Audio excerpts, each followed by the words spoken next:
गोरक्षक गुरु ब्रह्मा गुरु विष्णु गुरुदेव महेश्वर गुरु साक्षात परब्रह्म तस्मै श्री गुरुवे नमः। भारतवर्षाची समस्त मातृत्व शक्ती, पितृशक्ती, देवी शक्ती, संत शक्ती, आराध्य शक्ती, ज्या ज्या महापुरुषांनी, स्वातंत्र्यवीरांनी आपल्या राष्ट्राला स्वातंत्र्य मिळवून देण्यासाठी आपलं सगळं काही दिलं, असे थोर स्वातंत्र्यवीरांना, हुतात्म्यांना मी स्मरण करून वंदन करतो। माझ्या समोर असलेले थोरले धाकटे पितृस्वरूप, मातृस्वरूप बांधव, भगिनींनो, सूर्योदय परिवाराचे समस्त बांधव आणि ज्यांनी हे कार्यक्रम यशस्वी करण्यासाठी जीवापाड कष्ट केलेत, असे सर्व प्रियजनांना माझा प्रेमपूर्वक वंदन।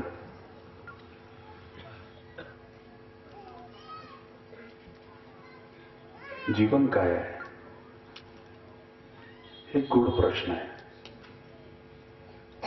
आपण शोधत असतो की जीवन आहे, जीवन जगायचं आहे, जीवनामध्ये सुख असतात, दुःख असतात,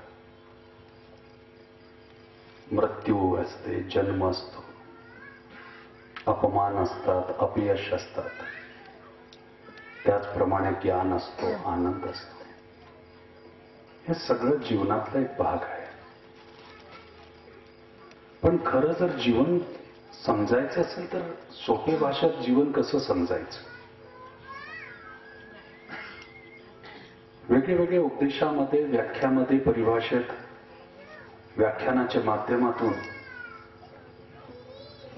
आपण मोठे मोठे रूपात जीवनाचं वर्णन करतो। हे जीवन जगण्याचं आपण स्वरूप सांगत असतो। पण असं काही सोपं मार्ग आहे का की काही शब्दांमध्ये आपल्याला जीवन समजता यायला पाहिजे, जीवन कळलं पाहिजे, जीवनातला अर्थ समजला पाहिजे? प्रश्न जर विचारलं किती वर्ष जगायला पाहिजे, सामान्य रूपामध्ये सांगितलं जाणार 100 वर्ष तरी जगायला पाहिजे।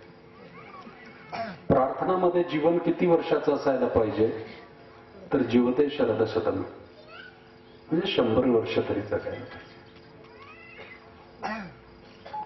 या जीवनाला अध्यात्माशी जेव्हा आपण जोडतो तर ते अध्यात्माचं जे स्वरूप आहे ते कुठल्या रूपामध्ये प्रकट होतं तर ते वेदांच्या रूपामध्ये प्रकट होतं। तर ते जे वेदांचं जे रूप आहे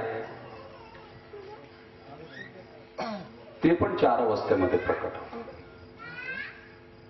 आपण बघा, 25 वर्ष, 50 वर्ष, 75 वर्ष आणि 100 वर्ष असे 4 अवस्थेमध्ये आपलं जीवन वाटलं गेलेलं असतं। त्याचप्रमाणे जर आपण बघितलं तर आपण जे वेद म्हणतो, आपली संस्कृती वेदिक आहे आणि आपला धर्म सनातन आहे। वेदिक संस्कृती आणि सनातन धर्म। सनातनचा अर्थ असा असतो की जे केव्हापासून प्रारंभ झालेला आहे आणि त्याचा अंत कधी होणार हे कोणालाहीच माहित नाही, हे कोणाला पण कळत नाही, त्याला सनातन म्हटलं जातं। म्हणजे ह्या विचारधारेची उत्पत्ती केव्हाची आहे आणि ही विचारधारा केव्हापर्यंत चालणार ह्याचा निर्धारण करणारा, ह्याच्याबद्दल भाष्य करणारा कोणी पण नाही आहे, म्हणून ते सनातन. आता वैदिक संस्कृती, तर वैदिक म्हणजे काय? तर वैदिक म्हणजे वेदांचे अनुरूप आचरण करणे. वेदांचे अनुरूप आचरण करणे. तर वेदांचे अनुरूप आचरण जर करायचं असेल तर प्रथम काय असतं? गृहस्थाश्रम आणि संन्यासाश्रम, दोन अवस्था. वेदांमध्ये जे सर्वश्रेष्ठ आचरण म्हटलं गेलंय ते गृहस्थाश्रम म्हटलं गेलं. आणि गृहस्थाश्रम मध्ये सर्वश्रेष्ठता काय आहे? तर त्या गृहस्थाश्रम मध्ये जी सर्वश्रेष्ठता आहे ते वेदांमध्ये जे वर्णित केले गेलेली आहे. तर वेदांमध्ये जर तुम्ही बघितलं तर मूर्तीपूजेला एवढं महत्व नाही, कर्मकांडाला एवढं महत्व नाही. मग वेदांमध्ये नेमकं काय दिलेलं आहे? 4 वेद आहेत, 25 वर्ष, 50 वर्ष, 75 वर्ष आणि 100 वर्ष. तर 4 वेदांचं जे वर्णन आहे तुम्ही जर बघितलं तर पहिला ऋग्वेद, दुसरा यजुर्वेद, तिसरा अथर्ववेद आणि चौथा सामवेद, हे 4. मग ह्या वेदांमध्ये काय लिहिलेलं आहे जे आपण आज वेगळे वेगळे पद्धतीने शिकत आहोत, तरी सोडवत असतो, शब्दांचे कोडे खेळत असतो, ते शब्दांची खेळत असतो, पण कधी त्या शब्दांचा अर्थ समजण्याचा प्रयत्न केला का? संस्कृती आपण म्हणतो, पण नेमकी संस्कृती निर्माण कुठून होते? महान आहे मान्य केलं, मोठी आहे मान्य केलं, सगळ्यात जुनी आहे मान्य केलं, पण संस्कृतीचं निर्माण कुठून झालं? संस्कृतीचं निर्माण झालं संस्कारापासून. संस्काराला आचरण मध्ये आणलं तर ते धर्म म्हटलं जातं आणि त्या धर्माला संस्कृती म्हणून शोभित केलं जातं आणि संबोधित केलं जातं आणि सांगितलं जातं. मग हे संस्कार कुठून उत्पन्न झाले आणि संस्कार कुठून निर्माण झाले? तर संस्कार निर्माण झाले सद्गुणांपासून. आपण म्हणतो ना संस्कार असायला पाहिजे, मुलांमध्ये संस्कार चांगले राहायला पाहिजे. आजकालच्या पिढीला संस्कार नाही, समाजामध्ये विकृती वाढत चाललेली आहे. लहान लहान मुलांमधले जे नाते संबंध आहेत त्याचं असंतुलन आपल्याला समाजामध्ये दिसून येते, सांगण्याची गरज नाही. पहिले आपल्या बुद्धीचं खाद्य शास्त्र असायचे, आपल्या बुद्धीचं खाद्य सद्गुण असायचे, आपल्या बुद्धीचं खाद्य आपले चिंतन असायचं, बुद्धीचं खाद्य आपले संस्कार असायचे. आजकाल आपल्या बुद्धीचं खाद्य म्हणजे टेलिव्हिजन आहे. ज्या नारी शक्तीने स्वराज्य घडवलं असेल, ज्या नारी शक्तीने वैधव्य स्वीकारत असताना सती न होता भारतवर्षाच्या तीर्थांना निर्माण केलं असेल, त्या तीर्थांची पुनर्रचना केली असेल, जीर्णोद्धार केला असेल, अशा नारी शक्तीच्या राष्ट्रामध्ये जेव्हा तुम्ही टीव्ही मालिका जेव्हा बघत असणार तर या राष्ट्राची नारी शक्ती जेव्हा एखाद्या विलनच्या रूपामध्ये नाही तर पिस्तूल घेऊन जर जेव्हा उभी दिसते तर हे कदापि आपल्या संस्कृतीला शोभत नाही. पण परिस्थिती बदललेली आहे. आपण दुःख सुख हे सगळ्या गोष्टी मांडत असतो, पण नेमकं कारण आपण कधी समजायचा प्रयत्न केला का? आणि त्याला समजण्यासाठी आपल्याला जीवन काय हे समजणं खूप गरजेचं आहे. काय मिळतो धार्मिक आयोजनाचे नंतर, प्रवचन झाल्यानंतर काय सुधारणा होतं, काय परिवर्तन घडतं, कुठलं मत आपल्या मनावर जाऊन पडतं आणि त्या मतापासून आपण परिवर्तन करून घेतो. एका गावामध्ये 2 मित्र राहायचे. एका गावामध्ये 2 मित्र राहायचे, अतिशय जवळीक, दोघांमध्ये भावासारखं प्रेम.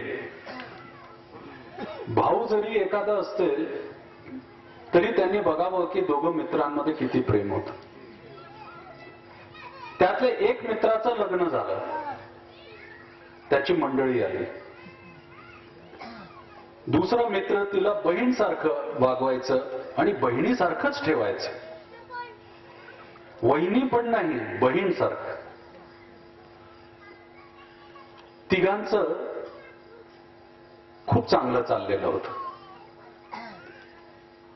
ह्या मित्राच्या फ्लॅटच्या समोर एक अजून जोडपं राहायचं. ते प्रॉपर्टीचं काम करायचं, प्रॉपर्टी खरेदी विक्रीचं काम. त्या जोडप्याने पाहिलं की ज्याचं लग्न झालेलं आहे त्याच्याकडे खूप पैसा आहे आणि ते जोडपं कुठंतरी अडकलेलं होतं एखाद्या जमिनीच्या व्यवहारामध्ये. काय करायला पाहिजे, काय करायला पाहिजे. नेमकं ते जे शेजारी म्हणजे जे शेजारा होतं त्याच्या मंडळींनी या मित्राच्या मंडळीसोबत मैत्रता, एक चांगले संबंध निर्माण केले मैत्रीचे. दोघं चांगले मैत्रिणी झाले. घरी येणं जाणं झालं, खाणं पिणं सुरुवात झाली. घरी येणं जाणं झालं, खाणं पिण्याची सुरुवात झाली. काही दिवसानंतर ज्याचं लग्न झालं होतं तो मित्र काही कामानिमित्ताने बाहेर गावी गेला. आता तो बाहेर गावी गेल्याबरोबर हे जे शेजाऱ्याची जी मंडळी होती ती आली आणि ती म्हटली, तुला माहित आहे का, तू ज्याला भाऊ म्हणतेस त्यात तो चारित्र्यहीन आहे. ती म्हटली की असं काही वाटलं नाही. नाही, तुला कसं वाटणार, तुला तर तो बहीण म्हणतो, पण त्याचा वाईट डोळा माझ्यावर आहे. दोघं मैत्रिणी होत्या. तिला आला संताप आणि त्यांनी तो मित्र आल्याबरोबर त्याला घरातून काढून टाकलं. यापुढे माझ्या घरात यायचं नाही आणि कधी तोंड दाखवायचं नाही. तो मित्र बाहेर निघून गेला. काही दिवस ओलांडले. जेव्हा 5-6 दिवस गेल्यानंतर तो मित्र जेव्हा घरी परतला आणि घरी परतल्यानंतर त्याने विचारलं, माझा मित्र कुठे आहे, तुझा भाऊ कुठे आहे. तर तिने सांगितलं की तो चारित्र्यहीन होता म्हणून त्याला मी घरातून काढून दिलं आणि यानंतर तुम्ही पण त्याच्याशी बोलायचं नाही. तो हसला. संध्याकाळी सगळे मित्र भेटले. त्यांना विचारलं, का रे, वहिनींनी असा आरोप त्याच्यावर लावला, इतका चांगला माणूस तो, तरी तू काही बोलला नाही. तू एवढं कमजोर आहेस का? तुला आपल्या मित्राची काळजी वाटली नाही, त्याच्या चरित्राची काळजी वाटली नाही. तरी तो हसला. काही दिवस गेले. ते शेजाऱ्यांकडे काही गुंड आले, त्यांना मारायला लागले आणि मारता मारता त्या शेजाऱ्याची मंडळी पळत आली आणि या मित्राच्या पायावर पडली आणि म्हटली, माझ्या नवऱ्याला वाचवा, काही गुंड मारायला लागलेले आहेत. तो पळत जाऊन त्यांना वाचवायला बघतो. ते गुंड म्हणतात की ह्यांनी आमच्याकडून पैसे घेतले जमिनी खरेदी करण्यासाठी, म्हणून आज आम्ही ह्याला सोडणार नाही. काही महिन्यापासून हे आम्हाला चक्कर लावायला लावतोय, चक्कर खाऊ घालतोय. ते म्हटलं, ठीक आहे, किती पैसे आहेत? म्हणे 10-12 लाख रुपये. ठीक आहे, 3 महिन्याच्या आत देणार. तो मित्र म्हटला. ते म्हटलं, ठीक आहे, तुम्ही म्हणता ना, आम्ही सोडतो. ते सोडून आणि चालले गेले. 3 महिने झाले, त्या शेजाऱ्यांनी पैसेच दिले नाही. परत ते गुंड आले आणि त्याला धरलं. त्यांनी म्हटलं, हे बघा, तुम्ही मला त्या दिवशी मारत होते ना, मी मार खात होतो, माझं काही झालं असतं तरी चाललं असतं, तुम्ही मला कशाला सोडून गेले?